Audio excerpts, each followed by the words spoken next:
조선에 잠입한 친일 1호 1. 유병모의 뒤를 따라 훈춘까지 온 김인승과 다케오지는 안내하는 대로 훈춘 강가에 자리한 어느 독립가옥으로 들어섰다.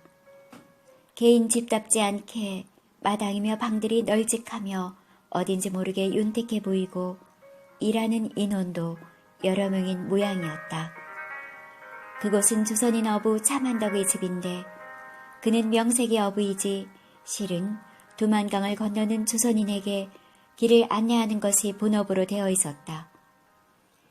조선에서 천국이나 러시아로 월경하는 사람들에게 투숙을 시키고 길을 안내하며 러시아나 천국에서 조선으로 잠입하는 사람에게 역시 은밀한 건널목으로 안내하여 직접 노를 저어 접언시켜 주었다. 훈춘은 천국 땅이지만 러시아인도 상당수 혼거하고 있었고 조선인은 중국인보다 더 많았다. 유병모가 처음 월경에 올 때도 그 많은 인원 중 일부는 인맥을 찾아 개인적으로 떠나고 나머지는 차만덕이 자기의 연주를 통하여 모두 분산 투수시키고 천국에서 러시아로 넘어가는 일을 알려주고 지신어로 들어가는 길을 안내했던 인물이다. 주인장 계십니까? 아이쿠, 어서 오십시오. 벌써 기별이 왔어서 지금쯤 도착할 것이라고 기다리고 있었습니다. 나를 알아보시겠습니까? 알다마다입니까? 조선 이주민치고 유병모 어르신을 모르는 사람이 있습니까? 소개하겠습니다. 이분은 김인승 어르신이고 이분은 김인승 어르신이 동행인 김인철입니다. 안녕하십니까? 안녕하십니까? 유병모는 약속대로 다케오지를 조선인이라고 말하기로 하였고 김인승의 친동생으로 가장하였다. 유병모는 김인승 일행이 조선으로 들어가는 것만 말을 하고 들어가서 무엇을 하고 다시 월경에 올 것이란 것 등은 일체 말하지 않았다. 차만덕의 입장에서도 그런 것을 모르는 것이 차라리 후환을 없애는 방도이기도 하였다. 훈춘은 원래 조선의 영토이다. 옛 이름은 대팔군으로서 훈춘강 유역에 입지하여 훈춘령 동쪽으로 러시아와 접하고 서남쪽으로 두만강과 접하여 조선의 온성, 경원, 경흥과 마주하고 있다. 19세기 중엽에 들어 중국의 봉급령과 조선의 월경 금지가 소홀해지고 함경 농민들의 두만강 월경 농사가 시작되면서 훈춘은 그 징검다리 역할을 하게 되었다. 차만덕과 유병모는 두만강에서 만날 시간과 장소를 정하고 차만덕은 심부름꾼 한 명과 함께 먼저 떠났다. 유병모와 김인승, 다케오지는 차만덕의 널찍한 사랑방에서 잠을 한숨씩 너끈히 자고 풍성한 저녁을 얻어먹고 출발하였다. 만나기로 한 흑정자까지는 훈춘에서 90리 길이었다. 왼쪽으로 러시아 국경을 끼고 오른쪽으로 두만강을 그리며 남으로 걸어 내려왔다. 도중에 천국이건 러시아건 관원을 만나면 일이 꼬일 수 있기 때문에 눈을 피하는 것이 상책이었다. 그들이 흑정자에 다다른 것은 새벽 2, 3시가 될 무렵이었다. 이 시간은 모든 동물은 잠에 취하고 산천초목도 엎드려 쉬는 시간이다. 전쟁하는 쪽에서는 야습하기에 가장 좋고 남몰래 떠나고자 하는 자에게는 야반도주하기에 최적의 시간이다. 으스름 달밤에 버드나무 아래 묶여진 한 척의 배가 김인승 일행을 기다리고 있었다. 일행이 재빠르게 배에 오르자 차만덕과 심부름꾼은 지체 없이 노를 저었다. 이곳의 두만강은 전에 김인승이 월경했던 화견봉과는 달랐다. 강도 넓고 물살도 빨랐다. 배는 사선으로 떠내려가며 조선 쪽 강둑을 겨냥해 미끄러졌다. 몸 조심하십시오. 하고자 하는 일이 모두 이루어지시기 빕니다. 차만덕이 노를 저으며 기원하듯 말하자 유병모도 은빛 쏟아지는 물살을 배경으로 김인승을 바라보며 말한다. 모든 일이 순조롭게 되기를 빕니다. 또 뵙겠습니다. 감사합니다. 덕분에 무사히 조선에 가게 되었군요. 김인승은 올 때 어느 길을 택하겠다는 말은 유병모에게도 하지 않았다.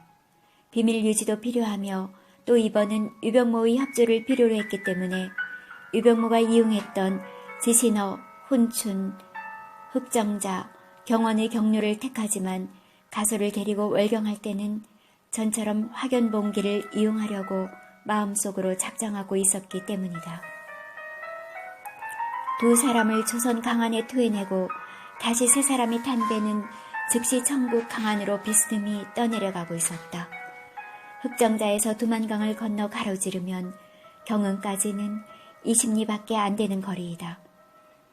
그러나 조선 관원의 눈을 피하기 위하여 흑정자에서 상류 쪽으로 상당히 오른 지점이기 때문에 거리는 꽤 멀게 느껴졌다. 김인승과 다케오지는 조선 쪽 강둑을 걸어서 경원가도에 이르렀다. 여기서부터 무작정 남쪽을 향해 걸었다. 큰 길보다는 샛길을 이용하였고 샛길이 끊기거나 다른 쪽으로 구부러질 때는 다시 경원가도의 큰 길을 탔다. 산 밑 들판이 끝나는 지점에 마침 빈 농막이 있어서 그곳에 들어가 한숨 눈을 붙이고 옷을 갈아입고 경흥 변두리 어느 주막에 도착하였다. 이른 점심때인데도 한 무더기의 손님이 탁주를 한 잔씩 걸치며 이야기꽃을 피우고 있었다. 이보쇼, 우리 병사들은 도대체 무엇 하고 있었답니까? 그까짓 외놈의 배 한 척을 이기지 못하고 우리 수군이 박살이 났다면서요? 아, 그러게 말이에요. 바로 4년 전만 해도 미리견국 물리치던 병사들이 왜 갑자기 약해졌는지 이해가 가지 않아요. 4년 만에 완전히 맥이 빠져버리고만 만 거지. 그런 여우 같은 민비가 나라주의 노릇을 하니 병사들이 힘이 나겠어. 맞아요. 대원이 대감을 다시 모셔와야 해요. 김인승은 관심이 없는 척하며 얘기를 들었고 주모를 불러서 식사 주문을 하였다. 주모, 닭 비빔밥 됩니까? 예, 됩니다. 꼬장떡도 있습니까? 꼬장떡도요? 있기야 있지요, 예. 주모는 신이 난 모양이었다. 이번에는 다케오지가 주문을 한다. 농태기도 있습니까? 예, 있지요. 드릴까요? 네, 2대만 주십시오. 다케오지가 농태기 맛을 안 것은 바로 추풍의 한인 마을에서 생활한 덕분이다. 한인들의 식사 초대에 가면 을에 농태기가 나오기 일쑤였고 그 강도는 탁주보다 셌다. 옥수수로 만들기 때문에 약간 노란색을 띠고 있으며 은은한 향에 구수한 누룽지 같은 맛을 지니고 있었다. 그 맛에 다케오지는 아주 익숙해져 있었다. 그리고 추풍의 아랫동네에 과수댁이라는 함경도 가정집 술집도 있어서 한 잔씩 걸칠 수도 있었다. 김인승이 닭 비빔밥과 꼬장떡을 시킨 것은 오랜만에 고향 음식을 먹어보고 싶었고 다케오지에게 정말 본토에서 조선 음식을 한번 먹어보라는 대접이기도 하였다. 주모는 김인승과 다케오지를 한참 들여다본다. 이 가난한 흉년에 닭고비 비빔밥, 꼬장떡, 농태기를 시킨다는 것은 여간 후사가 아니기 때문이다. 한참 있다 나온 닭 비빔밥은 참으로 일품이었다. 맨 밑에 밥이 있고 그 위에 콩나물이 있고 그 위에 닭고기가 얹혀 있는데 닭살은 결대로 손으로 찢어서 양념을 하였기 때문에 담백하면서도 짭조름하였다. 비빌 때는 닭 육수를 한두 큰술씩 뿌려가며 비빈다. 김인승은 오랜만에 함경도 음식을 먹고 고향 산천을 보니 감개무량하게 그지없었다. 6년 전 두만강을 건널 때 이제 다시 고향 땅을 밟지 못할 수 있다고 생각하고 손에 잡힌 마른 버들개지 잎을 한 움큼 훑어서 개나리 붓짐에 넣어두었던 일을 회상하였다. 조롱박의 농태기를 따라 다케오지와 건배하였다. 경흥에서 고향 옹기까지 해안선을 따라가면 상당히 멀다. 경흥에서 고읍까지 30리, 고읍에서 증산까지 20리, 증산에서 화견봉까지 10리이며 화견봉에서 조산 서수라를 거쳐 옹기까지 가려면 다시 90리길은 걸어야 한다. 그러나 경흥에서 웅기로 가로지으면 70리 길밖에 되지 않으니 그 길을 택하기로 하였다. 2. 김인승은 웅기의 고향 사회리가 가까워오자 가슴이 두근거려 마구 집으로 들어갈 수가 없었다. 아, 얼마나 꿈에 그리던 사회리이던가.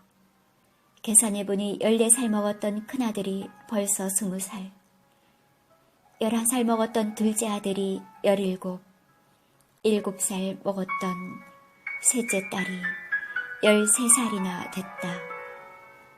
부인은 얼마나 나를 원망하며 살았을까. 예전에 집을 떠날 때 내려다보던 산밭으로 올라갔다. 큰 방 하나만 불이 켜져 있는데 집이 무척 초췌해 보였다. 그래도 자기가 떠난 후 멸문의 화는 당하지 않은 모양이다. 아내는 아들, 딸과 무슨 얘기를 나누고 있는 듯 하더니 딸내미의 약간 반항기 어린 소리가 들린다. 큰아들이 끼어드는지 조금 큰 소리가 들린다. 이어서 조용해지는 것을 보니 약간의 의견 충돌에 불과한 모양이니 다행한 일이다. 김인승의 지시를 받고 다케우지가 삐거덕 대문 여는 소리를 내며 마당으로 들어섰다. 계십니까? 누구세요? 인기척에 문을 열고 나온 김인승의 아내 시촌댁은 어느 낯선 사내가 마당 가운데 서 있는 것을 보고 섬뜩 놀라는 표정이다. 다케우지는 큰 소리가 나지 않게 해서 옆집이나 길 가던 사람이 모르게 하라는 김인승의 당부대로 행동했다. 여기가 김인승 어르신 댁 맞지요? 네, 그렇습니다만 댁은? 저는 김인철이라고 합니다. 김인승 어르신의 의동생입니다. 처음 뵙겠습니다. 다케우지가 깊이 허리를 굽혀 절을 한다. 자기도 모르는 사이에 일본식으로 너무 허리를 숙여버리고 말았다. 의아해하는 시촌댁에게 동네 사람들이 알면 득될 게 없으니 큰 소리가 나지 않게 하라고 당부하고 김인승이 지금 여기 와 있다고 넌지시 말하였다. 어느덧 마당의 나그네와 말하고 있는 어머니를 따라 나온 아들, 딸들도 아버님이 여기 와 계신다는 말에 일제히 기겁을 하고 놀란다. 네?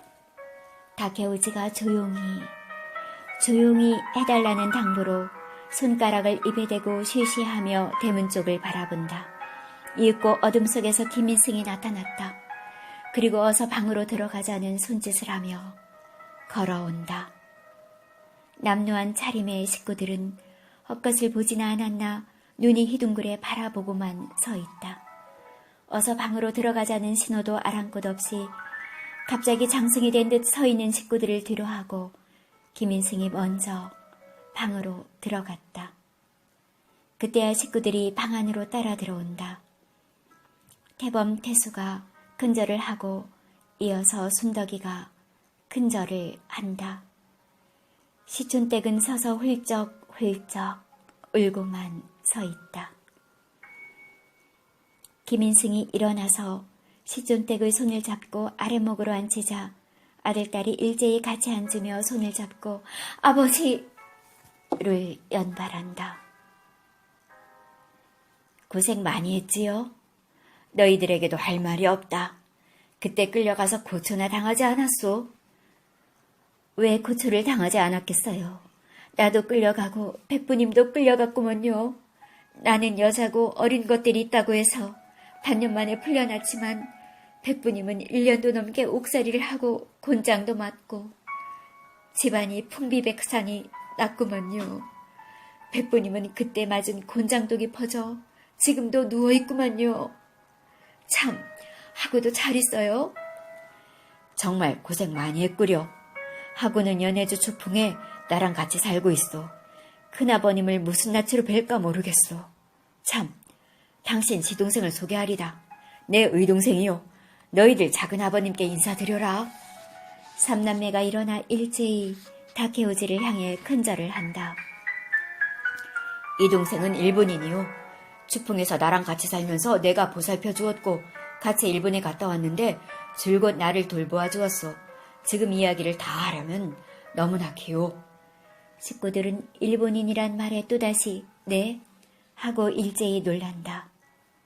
김인승은 자기와 다케우지는 한양을 다녀와야 할 일이 있다는 말과 한양을 다녀온 25세 정도 후에는 식구가 모두 같이 러시아로 탈주한다는 계획, 근데 위에는 동네 사람 누구에게도 알리지 말 것을 신신당부하였다. 특히 관원에서 알면 큰일 난다는 말을 강조했다. 그리고는 태범이를 시켜서 전날 경운관하에 소장을 제출하려다 뿔뿔이 헤어졌던 원민 대표 중 아우지 원민 남필만과 풍해 원민 정찬이를 쥐도새도 모르게 불러오도록 하였다. 기배를 받고 도둑고양이처럼 들어온 2명의 원민과 김인승은 일단 끌어안고 감격의 눈물을 흘렸다.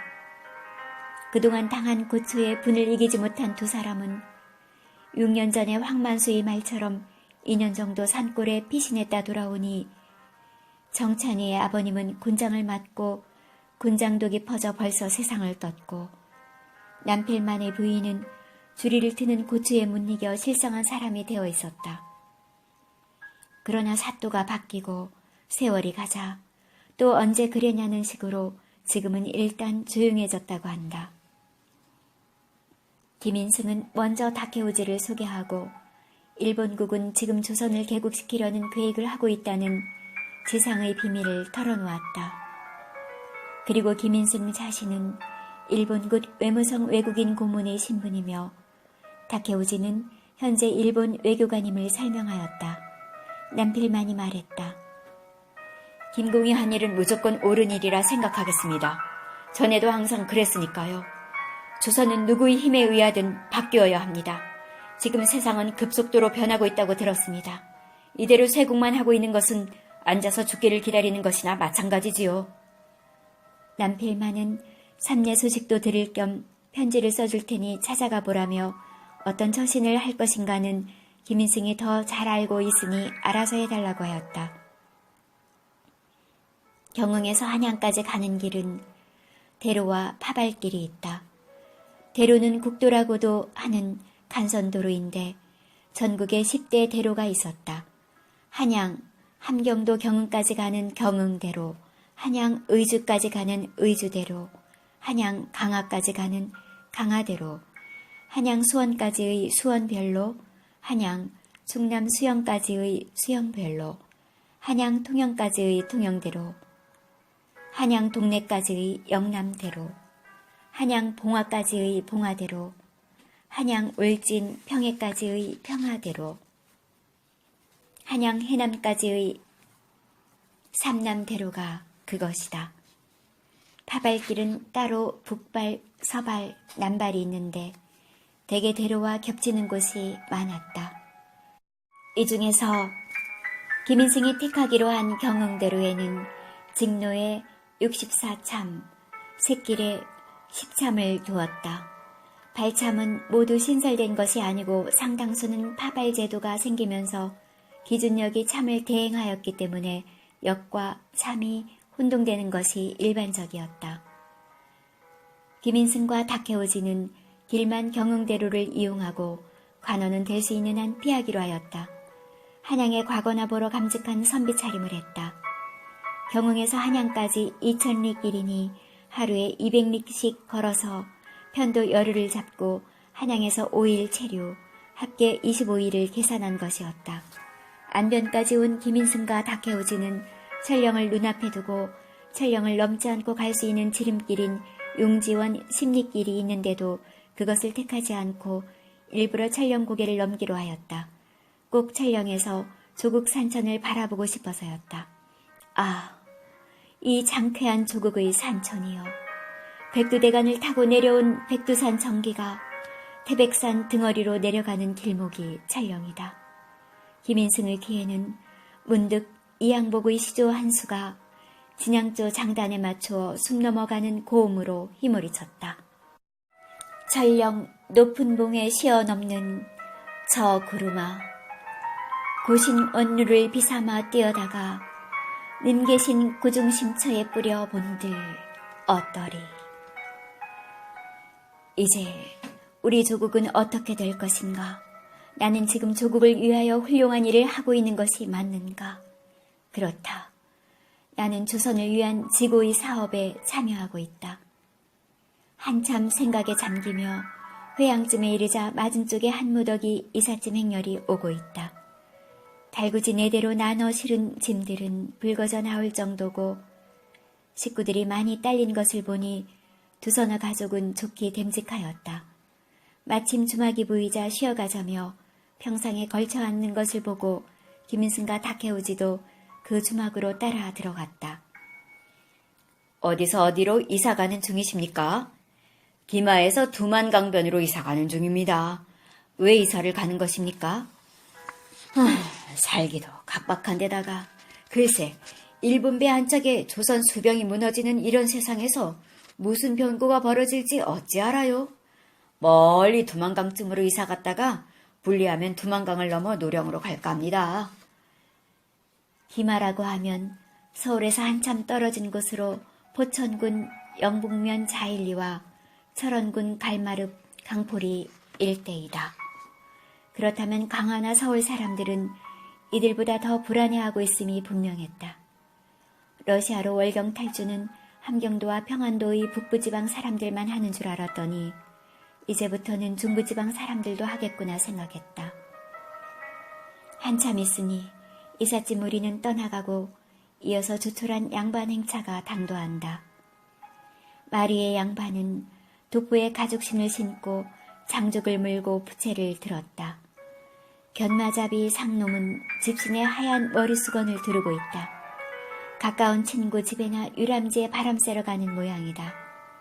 이삿짐 행렬이 떠나가는 것을 보고는 혀를 찼다. 저런 무지한 백성들 같으니라고. 무지하고 겁 많은 백성을 질타하고 있었다. 척 보기만 해도 이사가는 것을 아는 것을 보니 전에도 저런 행렬을 보아온 모양이다. 다케오지는 모든 것이 신기하기만 한지 전부를 기록하기에 바쁘다. 기록만으로 안 되겠다 싶으면 그림으로 소묘해가며 끝없이 적어가고 있었다. 일본인의 기록 문화는 누가 시켜서가 아니라 천성인 것 같다. 전에 세아기 히사토가 블라디보스토크 무역사무소 건으로 파견되었을 때에도 4월 7일부터 6월 14일까지 블라디보스토크 견문 잡기라는 대량의 일기체식 보고서를 일본 외무성에 제출하여 그들이 귀중한 대러시아 자료가 되고 있듯이 이번 다케우즈의 기록도 대조선 자료의 금쪽 같은 자료가 될 것임이 분명했다. 일본인으로 이처럼 조선의 내밀한 집안속까지 들여다본 사람이 또 있었을까? 김인승은 다케우즈에게 말을 많이 하지 말 것을 주문하였다. 말을 많이 하다 보면 어눌한 조선말이 나올 수 있기 때문이다. 일본인들은 받침 발음을 천성적으로 잘 못하기 때문에 막힌 발음을 해야 할 곳에서 트인 발음을 하여 두 자로 나누어 말을 했다. 물론 머리 좋고 눈치 빠른 다케우지기 때문에 김인승보다 오히려 앞질러 처신을 잘하고 있었다. 가히 일본의 손색 없는 외교관다웠다. 그들은 어느덧 경기도를 걷고 있었다. 경기도는 들판만 보아도 척박한 북방 영토와는 달리 기름져 보였고 사람도 더 윤택해 보였다. 어느덧 축성령에 도착하였는지 축성령에서 서울항점까지 심리라는 이정표가 보인다. 서울항점에서 의정부까지도 심리, 의정부에서 누원까지는 팔리이다. 서울 쪽인 성황당 마을을 상누원이라 하고 의정부 쪽을 한우원이라 하였다. 누원의 명칭은 이곳에 누원점이라는 상점이 생기게 되면서 우리말로 다락원이라고 부르게 되었는데 상당히 크고 번성한 곳이다. 조선시대 관북 지방에서는 그 물류들이 한양에 닿기 전에 모이는 곳이 바로 다락원이었다. 물류의 품목은 강원도와 함경도 일대에서 포획한 건어물이 주종이었다. 그런데 어차피 한양으로 가던 길이니 곧바로 가면 될 터인데 장사꾼들은 꼭 다락원에 일단 머물렀던 것이다. 거기에는 이유가 있었다. 한성부에서는 금난전을 시행하고 있어서 아무나 난전을 벌일 수 없었고 허가를 받은 시전 상인들만이 특혜를 누리고 있었다. 그러나 다락원은 양주 땅이기 때문에 한성보의 이런 상거래 제약을 받을 필요가 없었다. 이와 같은 지역적 특성 때문에 조선에서 찾아온 사상인들과 거래가 저절로 트이게 되고 더 나아가 시전 상인이 아닌 송파 등지의 상인까지 연결되어 매점을 하게 되었다. 따라서 다락원 시장은 한양의 시전을 위협할 만큼 큰 상권을 이루게 되며 이름이 알려지게 되었다. 이곳 다락원에는 덕혜원이라는 공공 숙박시설이 있었다. 다락원 주변에는 상주하는 인구가 상당히 많아 다수의 마을이 존재했다.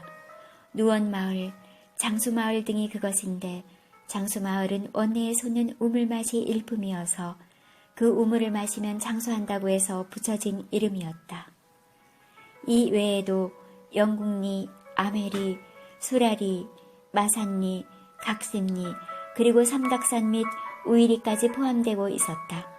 원 주변에는 주막이 여러 개 붙박이로 있고 기생도 꼬리를 흔들며 눈웃음을 치고 지나가고 있었다. 둘은 한양을 눈앞에 두고 덕혜원에 투숙하기로 하였다. 김인승과 다케오지가 방에서 식사를 하고 있는데 옆방에서 큰 소리가 나고 있었다. 필경 엉덩판이 요란스런 그 계집 때문일 것이다. 야, 너는 지도도 없냐? 금방 우리 방에서 놀아나던 기집이 눈 깜빡할 사이에 다른 사내품에 안겨도 되는 거야? 아이고 이 양반, 손님은 당신네들 뿐이랍디까? 그리고 기생한테 무슨 지조 타령입니까? 거참 말이 지나치게 하는매. 그리고 조심아, 너는 그 방에서 자리를 잡았으면 손님 접대를 한참은 하고 와야지비. 쇠양지처럼 이 방 저 방을 들락달락하니 손님이 뿔이 나실 게 아니지비. 어서 그 방으로 다시 건너갑세. 거 인심 하나 줬소. 그럼 데려갑니다. 따라오너라. 아니나 다를까 자기 방에 있던 기생이 금방 보이지 않아서 들어보니 다른 방에서 키를 떼고 있는 소리가 들리므로 한 사내가 의기 있게 그 방문을 젖히고 하는 말에 기생이 대꾸하고 그 방 손님이 점잖은 척 양보하며 일이 마무리된 성 싶었다. 그런데 한참 후에 이번에는 마당의 평상에서 또 큰 소리가 들린다. 문을 열고 들어보니 아까 약간의 다툼이 있었던 두 방의 손님이 이번에는 평상에서 탁주상을 벌리고 한 잔씩 걸치다가 맞붙은 것 같았다. 뭐요? 그럼 나라를 외국에 다 내줘야 한단 말이오? 나라를 내주는 게 아니고 개국을 해서 다른 나라들이 사는 모습도 보고 다른 사람의 충고도 받아들여서 우리도 고립되지 말고 외국과 어깨를 나란히 하자는 말이지비. 당신은 종로 내거리에 세워진 대원이 대감의 적합이도 보지 않았소. 양이 침범해 비전죽하니 주와 매국이라. 서양 오랑캐가 침입하는 마당에 싸우지 않으면 화친하잔 말인데 화친하자 놈은 매국노다. 당신 매국노 아니여 이거? 무식이 매국노? 이 종갓나 새끼 봐라 뭐 이 자식이. 둘이는 눈 깜짝할 사이에 뒤엉켜서 주먹이 오가고 옷이 찢어지고 코피가 터지고 난리가 났다. 양쪽 손님들이 말린다고 뒤엉키는데 말리는 사람까지도 멱살잡이가 벌어진다.